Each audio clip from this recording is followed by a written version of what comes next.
நம்ம எல்லாருக்கும் உயிர் இருக்கு இல்லைங்க, நம்ம எல்லாரும் உயிரோட தானே இருக்கோம். இவ்வளவு சந்தோஷமான விஷயம் தெரியுமா? சிரிக்கலாம்ல, இவ்வளவு பெரிய விஷயங்க அது. சத்தியமா நம்புங்க. நேற்று நைட்டு இருந்த 800 கோடி மக்கள்ல இருந்து 5 லட்சம் பேர் இன்னைக்கு காலையில உயிரோட இல்ல. நம்மளை இயற்கை விட்டு வைத்திருக்கிறது, நாம் உயிரோடு இருக்கிறோம். இவ்வளவு பெரிய விஷயம் அது. உயிர் இருக்கிற எல்லாருக்குமே அந்த உயிருக்குள்ளாக ஒரு பொறி இருக்கிறது, ஒரு ஸ்பார்க். இந்த சமைக்கிற பெண்களுக்கு தெரியும். இப்பெல்லாம் அப்படிதான் சொல்ல வேண்டியதா இருக்குது. எல்லாம் ஆர்டர் பண்ணுதுங்க ஆன்லைன்ல, யாரும் சமைக்கிறது இல்லை. சமைக்கிற பெண்களுக்கு தெரியும், ஆண்களுக்கும் தெரியும். இந்த கேஸ் லைட்டர்ல நெருப்பு வருமா? என்ன வரும்? ஸ்பார்க் தான் வரும். அந்த பர்னர்ல இந்த வெளியில வர்றது நீங்க ஆன் பண்ண உடனே நெருப்பா? இல்ல, கேஸ் தான். இந்த ஸ்பார்க் அடிச்ச உடனே என்ன ஆகும்? ஸ்டவ் இப்படி பத்திக்கும்ல. நம்முடைய மனசுல இருக்கிற ஸ்பார்க் அடிச்சதுதான் நம்ம வாழ்க்கை அப்படி பத்திக்கும், அப்படி போயிடலாம் மேல. ஆனா அந்த ஸ்பார்க்கை கண்டுபிடிக்கணுமே. நீ யார்? நான் இதுவரைக்கும் 532 பிரைஸ் வாங்கியிருக்கேன். 180 அதுல ஸ்போர்ட்ஸ். கபடி சூப்பரா ஆடுவேன் நான். அது ஆடுறதுக்கு ஒரு கணக்கு இருக்குது. இந்த ஆண்களின் மீது எனக்கு எப்பொழுதும் அவர்கள் சுதந்திரத்தின் மீது எனக்கு கவனம். நம்மள மட்டும் பாண்டி ஆட விட்டுட்டு, இந்த பாண்டி ஆடுறதுல ஒரு இலக்கணம் இருக்கு. அதுக்கு பேர் நொண்டி. பொம்பளைங்க தான் ஆடுவாங்க. அத நொண்டி அடிச்சாலும் ரூலு, கோட்டை தாண்டக்கூடாது, கோட்டை தொடக்கூடாது, தொடாம தாண்டணும். நொண்டி அடிச்சாலும் தாண்டக்கூடாது, கண்ணை மூடினாலும் கோட்டை தொட்ட விடாது. ரைட்டா ரைட்டா ரைட்டா, வாழ்க்கை முழுக்க. அதுல இருந்து விடுபட்டது கபடி. கோட்டை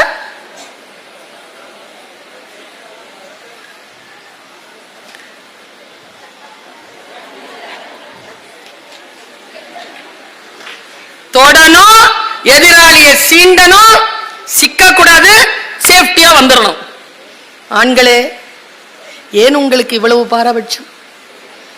எங்களை மட்டும் பாண்டி ஆட வைத்து விட்டு நீங்கள் கபடி ஆடுகிறீர்கள்.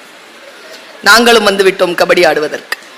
எனக்கு ரொம்ப பிடிக்கும் கபடி. ஆனா யோசிச்சு பார்த்திருக்கேன், என்னுடைய லைஃப்ல நான் அவ்வளவு விருப்பப்பட்டிருக்கிறேன். ஸ்போர்ட்ஸ் 180 பரிசு வாங்கியிருக்கேன். ஆனா இன்னைக்கு நான் ஸ்போர்ட்ஸ் தான் இல்லையே, ஸ்போர்ட்ஸ் டீச்சர் இல்ல. நான் ஸ்போர்ட்ஸ் டீச்சரா போயிட்டு நான் மீண்டு வந்துட்டேன். அது நான் இல்ல. பர்வீன் சுல்தானா அது இல்ல.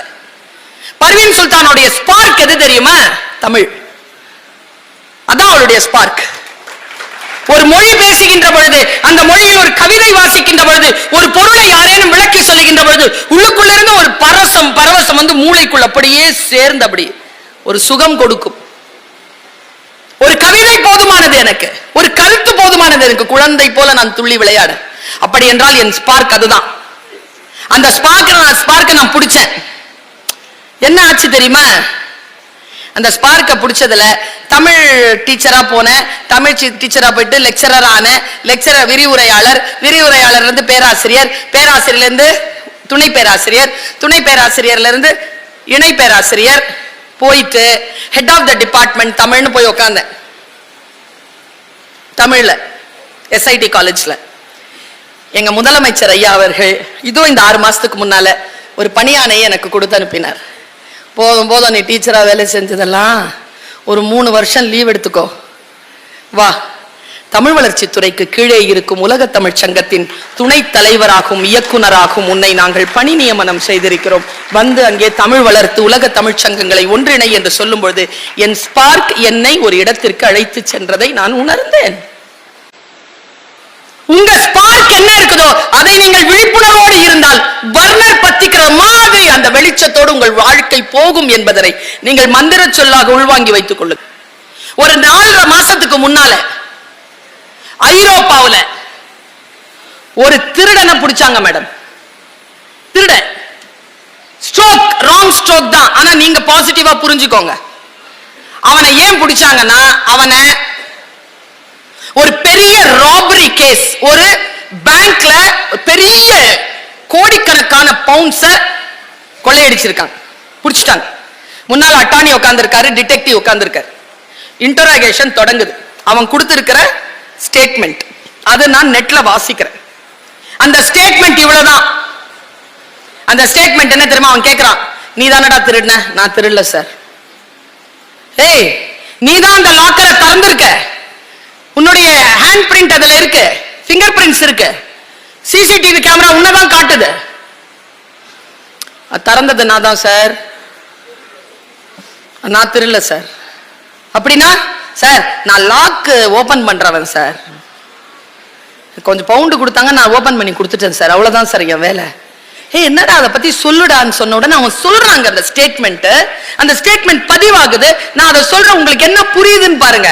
அவன் சொல்றான், நான் ஒரு பிசிக்ஸ் படிக்கிற ஒரு மாணவனா இருந்தேன், எனக்கு கணக்கு ரொம்ப பிடிக்கும், வேலை சரியா இல்லை, இந்த மாதிரியான புதிர்கள் ஏதேனும் இருந்தால் அதை நான் சரி செய்வேன். அப்படி வந்துட்டு தான் இந்த லாக் திறக்கிறதுல சிக்கிக்கிட்டேன். நான் சூப்பரா லாக் திறப்பேன்றது என் ஃப்ரெண்ட்ஸுக்கு எல்லாம் தெரியும். என்னை கூப்பிட்டு ஒரு 500 பவுண்டு கொடுத்து இங்க ஒரு லாக் திறக்கணும் வரியான்னு கேட்டாங்க. நான் போனேன். அங்க போனா அவங்க என்ன தெரியுமா சார் செய்வாங்க? மொத்தம் 3 நிமிஷம் தான் டைம் இருக்கும், 180 செகண்ட். அதுல எனக்கு 60 செகண்ட் கொடுப்பாங்க. 60 செகண்ட்ல திறக்கணும்பாங்க, இல்லைன்னா உயிர் போயிருண்டா, நாங்க மானம் போயிருண்டா, நீ திறக்கணும்பாங்க. நான் 60க்குலாம் போக மாட்டேன், 25லயே முடிச்சிருவேன். ஸ்டூடெண்ட்ஸ்க்கு என்ன புரியுதுன்னு பாருங்க. கடைசி கட்ட எக்ஸாம் வர வரைக்கும் காத்திருக்க கூடாது, 15 நாள் முன்னாலேயே வேலையை முடிச்சிடணும். புரியுதா? எந்த ஒரு விஷயத்தையும் பாசிட்டிவா புரிஞ்சுக்கிறது இப்படிதான். அந்த திருடன் சொல்றாங்க, நான் 25 செகண்ட்ல தரப்பேனா, அப்படியே பண்ணிட்டு கரெக்டா அந்த கால்குலேட் பண்ணிட்டு அரித்மேட்டிக் போட்டு கிளிக் அப்படின்னு ஒரு சத்தம் கேட்கும். லாக் திறந்துருச்சுன்னு அர்த்தம். அப்போ ஒரு பரவசம் வரும் பாருங்க உள்ள. அந்த பரவசத்துக்கு முன்னால அந்த பெட்டிக்குள்ள இருக்கிற கோடானு கோடி கணக்கு பணம் எனக்கு ஒரு பொருட்டும் இல்லை சார். அந்த கிளிக் சவுண்டுக்காகத்தான் நான் இந்த வேலையை செய்கிறேன். உங்களுக்குள்ள இருக்கிற ஸ்பார்க்க நல்ல விஷயங்களுக்காக நீங்க அடையாளம் கண்டுபிடிங்களேன். எனக்கு தெரிஞ்சு டாக்டர் படிச்சுட்டு ஐஏஎஸ் அதிகாரிகள் ஆனவங்க உண்டு. ஏன்னா அவங்களுடைய ஸ்பார்க் மெடிக்கல் இல்லை, அவங்க ஸ்பார்க் நிர்வாகம். எங்க சார் கூட தான் இன்ஜினியரிங் படிச்சாரு, இப்ப லால நிக்கிறாரு. லா தான் அவருடைய ஸ்பார்க். எனக்கு தெரிஞ்சு அவருடைய ஜாதி, அவருடைய மதம் என்னன்னு கேட்டா லா தான். அவர் மதமே லா தான் சொல்வார். அவரு சட்டம் தான் என் மதம், சட்டம் தான் என் ஜாதி, சட்டம் தான் என் அடையாளம் சொல்வாரு. That is his spark. என்னுடைய ஸ்பார்க்ங்கிறது தமிழ் மொழி, அது என்னுடைய ஸ்பார்க். நீங்க எதுவுமே கொடுக்க வேண்டாங்க.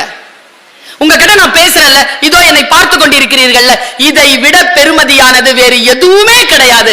நான் சொல்லுவது உங்களுக்கு புரிகிறது, உங்கள் புரிவது போல் என் மொழி இருக்கிறது. இந்த மொழியை நான் சொல்லிக்கொண்டே இருக்கிறேன். இதோ இப்பொழுது இறந்தாலும் டைரக்டா சொர்க்கம் தான்.